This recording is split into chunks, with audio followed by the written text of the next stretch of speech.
My fellow Texans, members of the judiciary, of the legislature, distinguished guests, our friends who are here, it is my pleasure to report that the state of our state is stronger than ever.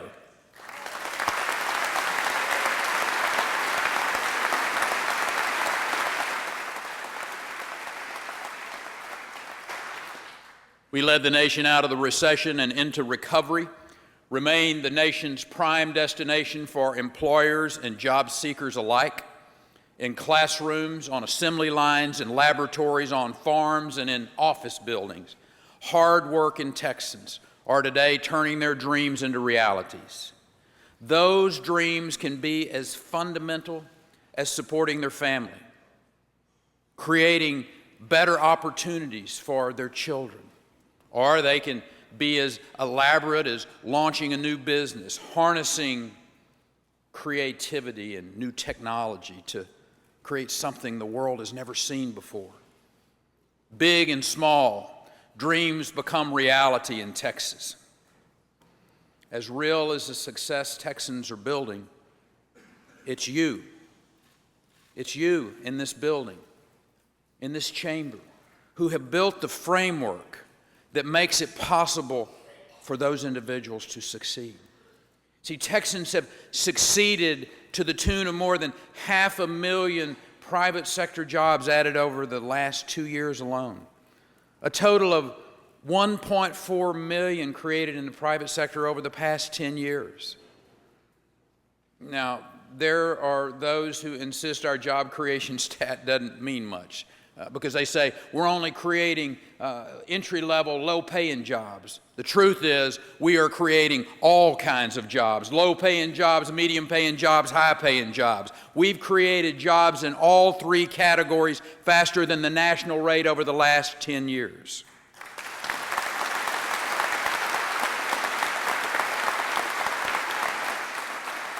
We need jobs of all sorts, full-time, part-time, long-term, temporary, for people of all backgrounds, career stages, and skill levels. With rare exceptions, no one gets hired out of college as the CEO. But if you want to be a CEO someday, Texas is the right place to start.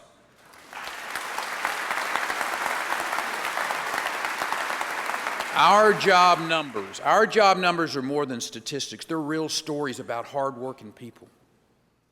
Just 3 years ago, Lisa Pounds of Houston, she saw a need for healthier food choices for children, for families.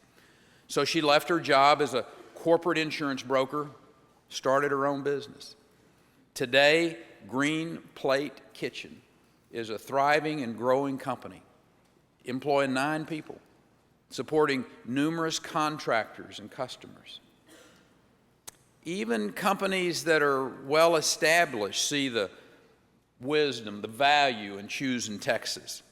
Pactiv is a global leader in food packaging and has employed more than 1,000 Texans at 3 different locations in the state, including Representative Cook, 122 in Corsicana. When it was time for the company to build that new state-of-the-art facility, our state's economic climate, along with the famous Texan work ethic, made that decision a lot easier. And today they're building that facility in Corsicana, which means more than 200 jobs, 200 more opportunities for people to better their lives and the lives of their families. And just last June, Texas took another giant leap into commercial space as Xcor Aerospace, a leader in the privatized space race, brought its research and development center to Midland. They're part of a growing Texas presence in this important market, which includes businesses like SpaceX, Blue Origin, Xcor, Pactiv, Green Plate Kitchen. They're reaching for the stars in their own way, right here in Texas. and representatives with those companies are with us today, and I want you to please join me in saying thank you for their contributions as they stand up.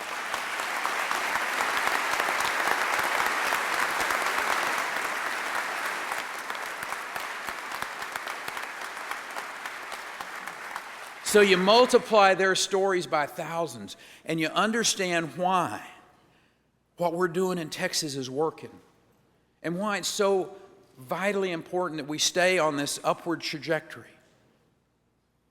You have realized a simple truth, that bureaucracy doesn't stimulate the economy, it just gets in the way. Texans succeed, not because of bureaucracy, but because of you. Dr. Allen, because of you, because you have ensured that we have accountable, rigorous public schools. Texans succeed because of you, Chairman Zaffarini, because you have helped create a system of accountability and accessibility in higher education. Texans succeed because of you, Chairman Seliger, because you've given them the freedom to do more with the money that they earn. And when private employers have more to spend, both the private and the public sector benefit. Texans succeed, Representative Lozano, because you've given employers the freedom to innovate and expand with consistent and predictable and sensible regulations. And Texans succeed because you, Representative Creighton and Senator Huffman, have let job creators know they won't be frivolously dragged into court and held hostage by individuals to make a quick buck. You have all opened the door, and Texans have responded. And I might add, there are thousands more getting here as fast as they can, Senator. For 8 years in a row, Allied Van Lines has named Texas the nation's top moving destination. We've made inroads in almost every industry sector, from biotech and computer science to energy and finance. Visionary companies like Facebook and Apple and Electronic Arts have expanded right here. When these companies come to Texas, to your districts, they make positive impact on your communities. And even with this mass influx of job seekers realizing their dreams in Texas, our unemployment rate has consistently remained below the national rate. Even with that growth in industry and population, we've maintained this strong commitment to our environment. We lowered ozone levels by 23% between 2000 and 2011. And we cut industrial NOx gas emissions by 60% during that same time span. You see, the tough decisions that we faced last session, they tested our resolve and our dedication to the principles that brought us here. In the end, we remained dedicated to those principles, holding the line on taxes, spending within our means, making the tough decisions, separating wants from needs. The revenue estimate we got earlier this month confirms we made the right decisions at that time. Our bank balance is healthy. Our economy is growing. Our future is limitless. You know, the people running some other states are actually pretty smart. And they see what we've been doing. If imitation is the sincerest form of flattery, you all should be flattered. In Florida, Rick Scott has enacted very similar policies and is promoting many of the higher education reforms that are yielding promising results right here. In Louisiana, Governor Bobby Jindal has proposed doing away with his state's income tax, part of a move to make his state even more attractive to employers and those that are chasing their dreams. And late last year, the state of Michigan became a right-to-work state.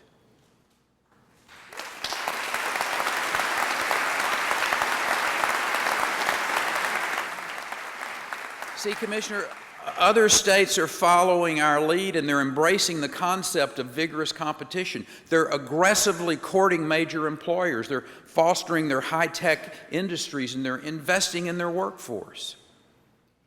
In short, they want to beat us at our own game. So here in Texas, we can't just maintain the status quo. We have to improve upon it. And we're in a position today to put our financial house in order. And it's time for us to do so. We have an opportunity this session, an opportunity to true up our budget, move away from the budgetary techniques we've come to depend on all too often. We need to pay now what is due now. We should put in place a stronger constitutional limit on spending growth, ensuring it never grows more than the combined rate of inflation and population. We need to make the franchise tax exemption for small businesses permanent. We should continue to scrub the budget for any waste and redundancies, streamlining wherever possible. We also need to do away with the practice of using dedicated funds and specific fees for anything other than the purpose for which they were intended.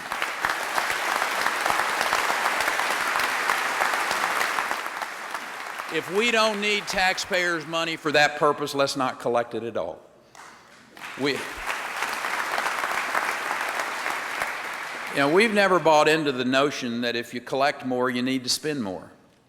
And today I'm calling for a mechanism to be put into place so that when we do bring in more than we need, we'll have the option of returning tax money directly to the people who paid it.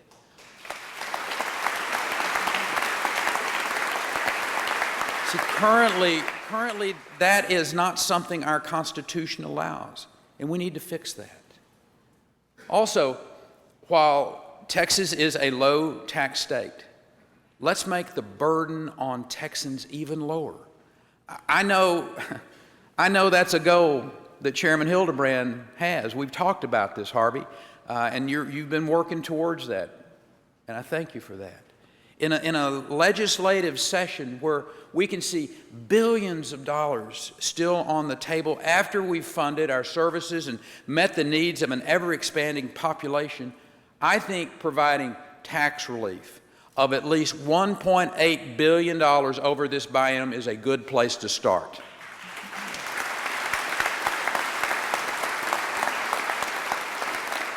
And as to how we provide that relief, there are plenty of good ideas out there.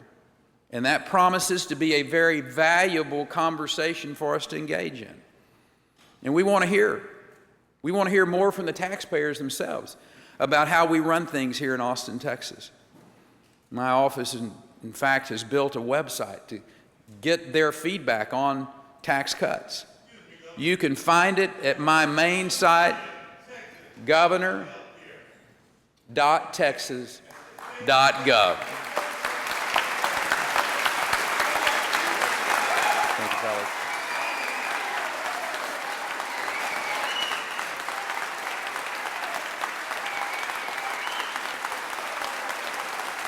Thank you. Always get a little. Absolutely. Way down. Fired up. Thank you.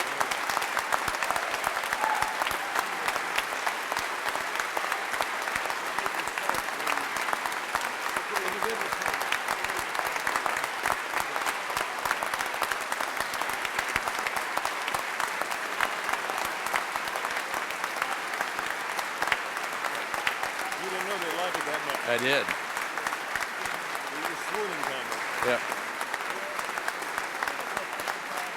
Right.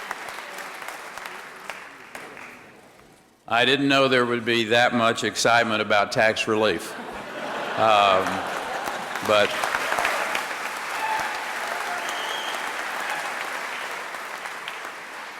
so just in case anyone didn't hear that, it is gov.texas.gov. And while Washington, D.C. can sometimes seem entirely non-responsive and is increasing the tax burden on Americans, and Other states are scrambling to grab every tax dollar that they can. I'm proud that in Texas, we're talking about the best way to give money back to our taxpayers. Our approach is even more important. As Washington raises taxes and the cost of the Affordable Care Act begin to pile up, we've made it clear Texas will not expand Medicaid under the ACA. And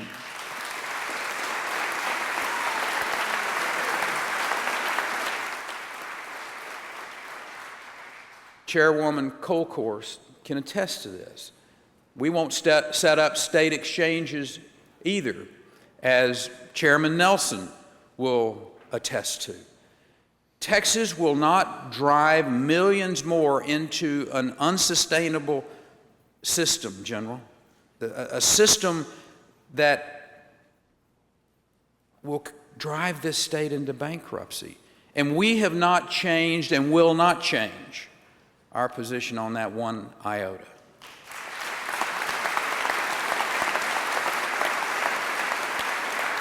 See, the cost of the ACA will still fall on the backs of individuals and employers across the country. And it falls to us on the state level to do what we can to alleviate the federal burden as much as we can.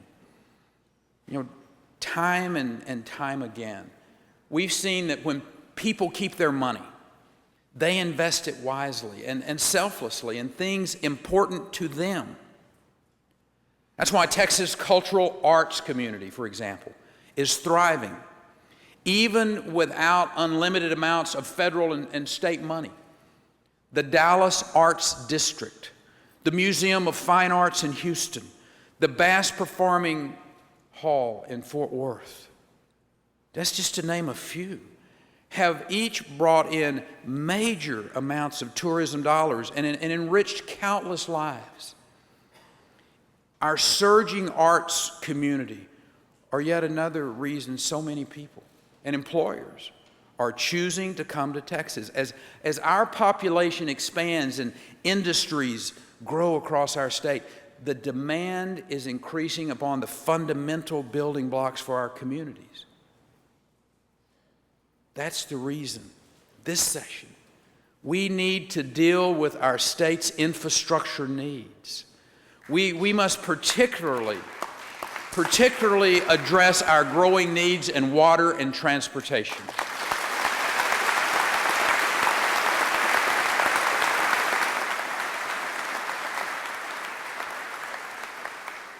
We got to do it without breaking the budget, and that's going to require some creativity and some out-of-the-box thinking. Now, I happen to believe one of the answers to that lies within our rainy day fund.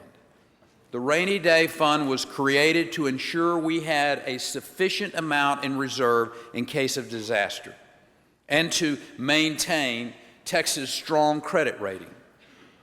And due to our economic success, this fund will soon have $12 billion in it, significantly more than the amount we need to meet those obligations. Now, we need to maintain a strong rainy day fund. While we cannot and we will not raid that fund to meet ongoing expenses, we also shouldn't accumulate billions more than's necessary. That's why I support a move to utilize $3.7 billion from the rainy day fund for a one-time investment in infrastructure programs.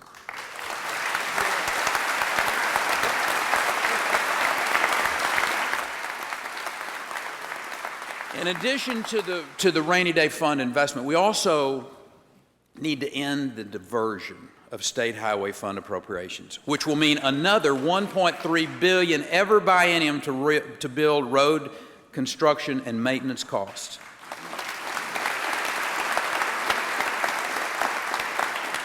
And what I'm proposing will support critical water and transportation systems across our state. It addresses our needs, both short-term and long-term. Ensure that both water and traffic will continue to flow in Texas for generations to come. none of us can deny the need for these improvements. Water and roads add to the quality of life for all Texans. And anyone stuck out there on I-35 can attest to that fact. It also plays a major role in our continued economic development. Whenever we're recruiting those businesses, Senator, when we're trying to get businesses to move into the state, a chief concern of theirs is ensuring that there's adequate water, there's power and transportation systems for their needs. We've been the nation's top exporting state for 10 years in a row. And for us to continue that dominance requires a clear way to move goods from one place to another. Our success also relies upon the continued excellence of the Texas workforce, and it falls to us to better prepare the next generation for the jobs available to them. And we worked hard to improve our public education system over the past decade, and the results are encouraging. According to the U.S. Department of Education, our graduation rates are at an all-time high, the third highest in the nation. And that represents a significant turnaround from just a few short years ago. But we can't let up. I believe that the best way forward is the way that will provide the most opportunities for each child. Something that I know Senator Patrick supports. Not every child learns for the same purpose. Not every child thrives in the same setting in schools. Limiting a child to just one opportunity does nothing more than limit that child's future. The way forward must involve more public charter schools, which will offer parents a tuition-free alternative to their neighborhood school. Those innovative public schools already serve more than 150,000 students across Texas, with more than 100,000 on their waiting list. It's also time to introduce scholarship programs that give students a choice, especially those who are locked into low-performing schools.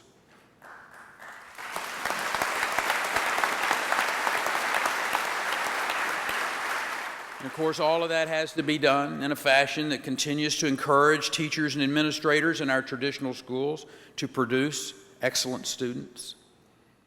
In addition to a choice of schools, we should also give students more flexibility in the courses they take in high school to prepare them for whatever their goals may be without sacrificing our rigorous academic standards. Anytime we talk about education, we have to remember that the focus has to squarely be on that specific special interest group. That's our students. We can't stop thinking about new ways to teach, to inspire, to get our children going forward. They're ready to learn. They're eager to use that education to improve their lives. And over the last 5 years, the Texas students participating in college preparatory tests has increased. That's a clear sign, Royce. That's a clear sign that they understand the importance of college education. Most encouraging of all, those figures indicate a significant increase in participation among our minority students. 42% increase in African American students who are taking the SAT than were participating 5 years ago. 65% more Hispanic students. And along that same time frame, you had the rate of Hispanic students taking the ACT doubled. A short time ago, those same students might have felt like a college education wasn't for them. They may have felt discouraged for even trying. Those students are realizing their potential. And they're going to use that potential to change Texas and the world for that matter. And of course, this means that we have to make sure that college is accessible and that it's affordable. 2 years ago, I stood here and I called upon our institutions of higher learning to develop degrees that cost no more than $10,000. Now, there were plenty of detractors at that time who insisted it couldn't be done. However, that call inspired educators at colleges and universities across our state to step up to the plate. And today I'm proud to tell you that 13 Texas universities have announced plans for a $10,000 degree.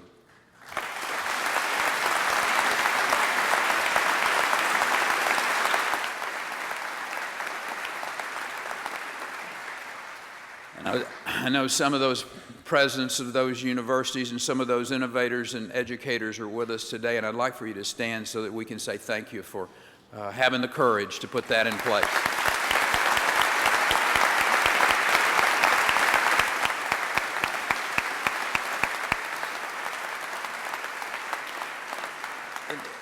You know, and one of the interesting things is that idea is spreading.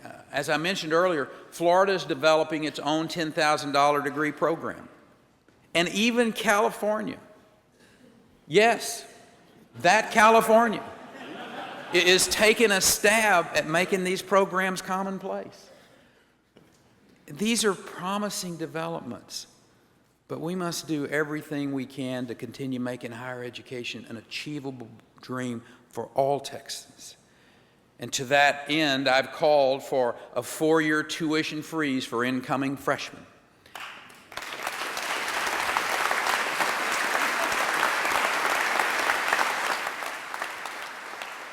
Chairman Branch, I know that is something you have been working hard on. And this will allow our students and their families cost certainty, as their tuition will be locked in at the rate they pay their first semester for the next 4 years. It'll also encourage them to graduate on time, which is a problem we simply can no longer ignore.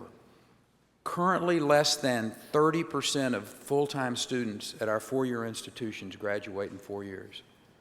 Only 58% have their degree in 6 years. That's why we should tie at least a portion of state funding, I'm suggesting a minimum of 10%, based on the number of graduates that you have at your institution. We need to encourage these schools to get their students educated, ready to work as quickly as possible. Texas employers need additional qualified workers. And of course, not all of these jobs require a college degree. Many of them require technical certification, and those jobs are among some of the most in demand in Texas today. Last fall, I announced an initiative that will bring industries and our technical and community colleges together to create a statewide model that will enable students to swiftly earn their technical certifications at an affordable cost. Chairman Davis and Senator Birdwell, I know that you all are leading the charge with that legislation that will encourage and incentivize more fast-track programs. And under this framework, an individual will be able to attain certain certification in a high-demand industry utilizing competency-based learning to allow the students to gain credit for skills that they've already mastered.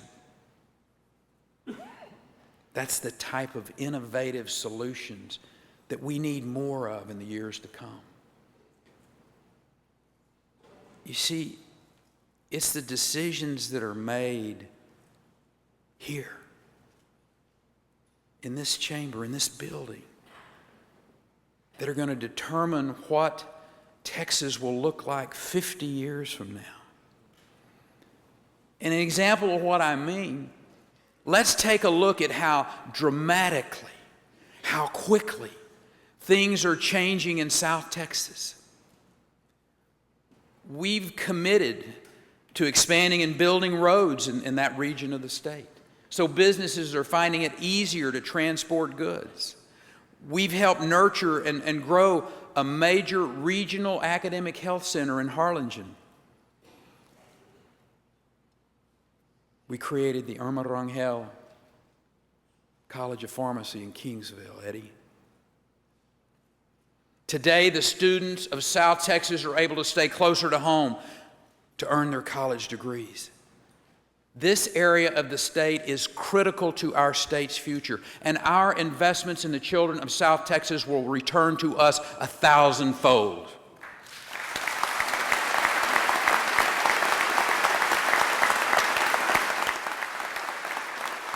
That's why I'm calling for the legislature to pass by a 2/3 vote a bill necessary to give South Texas access to the Permanent University Fund.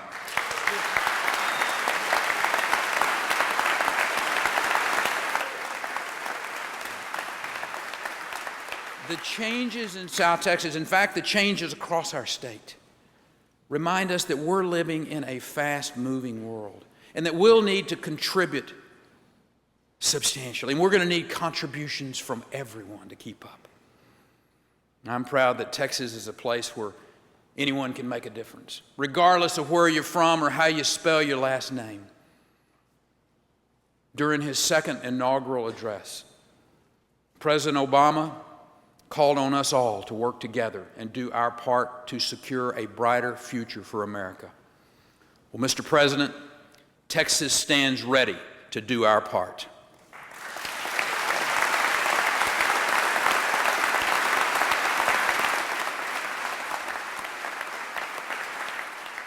From our origins, pioneering this rugged frontier, Texans have this long, proud tradition of working together. South Texas ranchers, DFW teachers, from Bay Area shrimpers to West Texas farmers. We are a diverse tapestry of cultures and faiths, and bloodlines, but we are bound by a common spirit, a common lineage that's remarkable for a state so big. Not only will we all work together for the next 119 days of this session, we're going to work together every day in companies and in agencies across our state. We'll work together at places like TxDOT, that's led by El Paso's Ted Houghton, who oversees a team focused on building and maintaining our roads. We're going to work together at the Department of Public Safety, led by Cindy Leon of Mission, Texas, with her well-trained set of professionals who spend every day making sure Texans are safer.